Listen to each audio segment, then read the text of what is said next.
সমন্বয়ক হাসনাত আব্দুল্লাহ কি দেশ নাকি রে ভাই? দেশ থেকে বাংলাদেশ পাইছো নাকি? সমন্বয়ক 2-3টা কইরা তোমরা দেশ চালাইতেছ। হ্যাঁ, কয় বছর বয়স হয়েছে এই ছেলেগুলার? এখানে এগুলা কি? এগুলা মাথা না?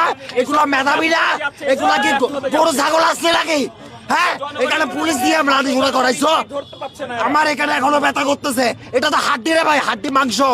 লাঠি দিয়ে মারছে, একটা কাঠের লাঠি দিয়ে মারে। ছাগলারে যদি আমরা মারি কেমন লাগবে? হ্যাঁ, আমরা তো ডিল মারি, এরা তো ডাইরেক্ট লাঠি দিয়ে মারি ফেলে।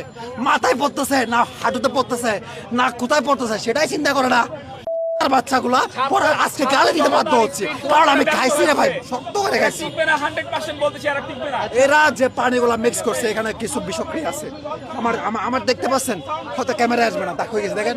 আমরা তো এখানে বসছি, আমাদের বসার মাত্র এ আসিফ নজরুল স্যার, সমস্যা কোথায় আপনার? সমস্যা কোথায়? এত বিবেক কই গেছে? হ্যাঁ, দাবিতে আপনি দাঁড়াইয়া শহীদ মিনারে দাঁড়ায় এত বক্তব্য দিচ্ছেন, ভুলে গেছেন? সমন্বয়ক হাসনাত আব্দুল্লাহ কি দেশ নাকি রে ভাই? আমাদেরকে এইসব মাইরা এইসব লাঠি সোলা দিয়ে আক্রমণ করতে পারে, এটা হচ্ছে গিয়া আনসার বাহিনীর স্বৈরাচার বিরোধীদের উপর আমরা আক্রমণাত্মক অত্যাচারের শিকার হয়েছি। সেদিন আমরা কাদের জন্য গেছি? উপদেষ্টা এবং হাসনাত আব্দুল্লাহদের জন্য গেছি। আজকে তারাই আমাদের উপর মারধর করতেছে। কিরে ভাই, শিক্ষিত না তোমরা? শিক্ষিত না? দাবিতে পড়ছো না? বাংলাদেশ ব্যতীত কোন দেশটাতে 30 বা 32 আছে? দাঁড়াও, এত শিক্ষিত হইছো, খালি বিসিএস দিয়ে মুখস্থ করে এমপিতে পড়বা না?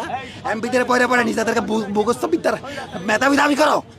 হ্যাঁ, আমরা অ্যানালাইসিস করে কথা বলি, গবেষণা করে কথা বলি, রিসার্চ করে কথা বলি। 35 বা 32 বা 30 কোন দেশে আছে? এটা কি বাপের দেশ পাইছে? এই সমন্বয়গুলা, এই 1200 এই 3-4 সমন্বয়ক দেশ চালাবে। আপনার অন্যান্য ইউনিভার্সিটিতে কি যোগ্য সমন্বয়ক ছিল না? এই হাসনাদের সমন্বয়ক ওর নাম কি সাজিদকে বলতে চাই। তুমি কি বুঝো? বয়স কত তোমার? বয়স কত? কয়দিন হয়েছে তোমার?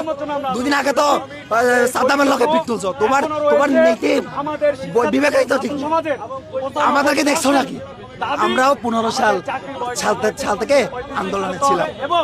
ব্যাড আন্দোলন, কোটা সংস্কার আন্দোলন, নিরাপদ সড়ক আন্দোলন আমরা ছিলাম। আমাদেরকে দেখছো? কারো 5-8 দেখছো নাকি?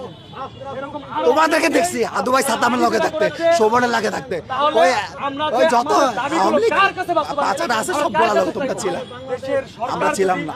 তোমাদেরকে নিয়ে প্রশ্ন আছে। আজকে আমাদের এই আন্দোলনকে দমিয়ে রাখতে পারবেন? এইভাবে পারবেন না। তৃতীয় পক্ষ আসবে, হয় কোন রাজনৈতিক দল আসবে এটাতে, তখন কিভাবে